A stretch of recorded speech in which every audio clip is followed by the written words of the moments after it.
How easy is it to get up in the morning when you know you're not doing all that it takes? It's not very easy at all. You can just lay there awake thinking, oh, what's a few more minutes in bed? It won't matter much anyway. Wrong. It does matter. It will matter. Now, how easy is it to get up in the morning when you're pouring it on, doing the best you can, anxious to get going, make progress toward your dreams? It's a whole different story. When you're resting to renew your reserves, it's much different than resting to avoid your day. When you're psyched up and excited for your life, when you're excited for what you've planned to accomplish for the day, it's amazing. You'll wake up before the alarm clock even tries to startle you awake. Your successes fuel your ambition. Your successes give you extra energy. Your successes pave the way for more successes. It's the snowball effect. With one success, you're excited to meet another, and another, and another. And pretty soon, the disciplines that were so difficult in the beginning, the disciplines that got you going, are now part of your philosophy. How do you know when you're successful? Do you have to be a millionaire? No. All we ask of you is that you earn all you possibly can.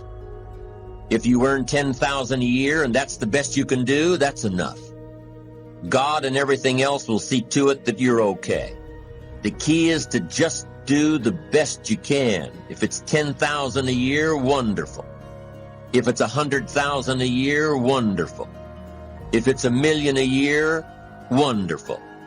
It doesn't matter $10,000 a year or $1 million a year. It doesn't matter as long as you've done the best you possibly can. Earn the most you possibly can. Be the most you possibly can. And here's why. The essence of life is growth.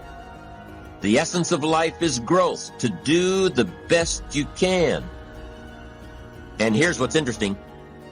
Humans are the only life form that will do less than they possibly can. Humans are the only life form that will settle for less. Every other life form except human beings strive to its maximum capacity. How tall will a tree grow? Approximately. As tall as it possibly can. You never heard of a tree growing half as high as it could. No, trees don't grow half. Trees send their roots down as deep as possible, stretch their limbs up as high as possible, produce every leaf possible and every fruit possible. As a matter of fact, you never heard of a human physically growing half. We keep growing until we're done. Now that's a part of life we can't control. It's genetically coded. And that's probably why we keep growing till we're done. Because we can't control that part. It's the rest of our growing that we control. The growing of our minds, the expansion of our minds, that we can control. And that's what tends to get away from us. All life forms inherently strive to their max except human beings. Now, why wouldn't human beings strive to their maximum possibility? Here's why.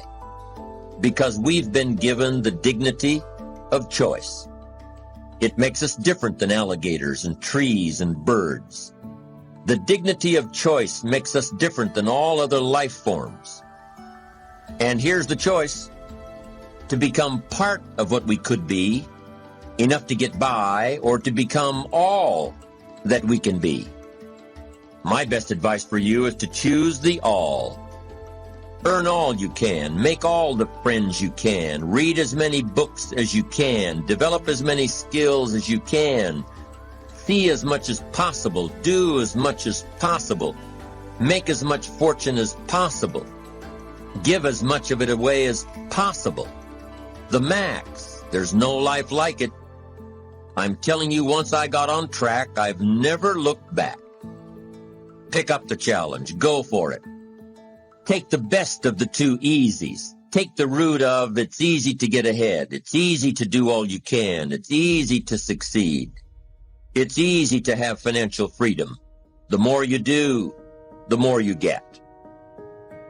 So the two primary benefits of positive reinforcement are, number one, to build good habits, and number two, to create more energy to fuel your ambitions, your desires, your achievements. How can you isolate what's working for you and what isn't? How can you make sure that you are reinforcing your positive disciplines? Well, if it isn't apparent, easy to see right away, if what you're doing is happening in such small increments that you're not sure if you're on track, then you need to be writing it down. You need to keep a journal anyway. But if you really aren't sure that what you're doing is making measurable progress, you need to keep a written record. You need to write down everything that may be relevant in your day. What you did, who you saw, what you felt, how it may or may not affect you now and in the future. The best way to track your activities of the day is to write them down. The best way to track your activities of the week is to write them down. The best way to analyze your progress through the year is to have written it down. Why? So you can look back on it. Because by keeping a written record of your life, you will be more accountable.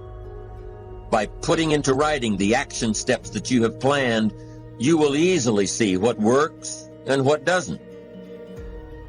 Most people just try to get through the day, never writing anything down, never keeping track of their progress along the way, never really knowing if they are doing all they can to reach their goals, to drive their ambition. But gifted people learn to get from the day. They don't let a day end without picking up some valuable experience, some emotional content, some idea that may positively affect their future. To get the most from a day, to learn the most from a day, you need to be able to reflect on the day. And how can you reflect on a day unless you record it in history?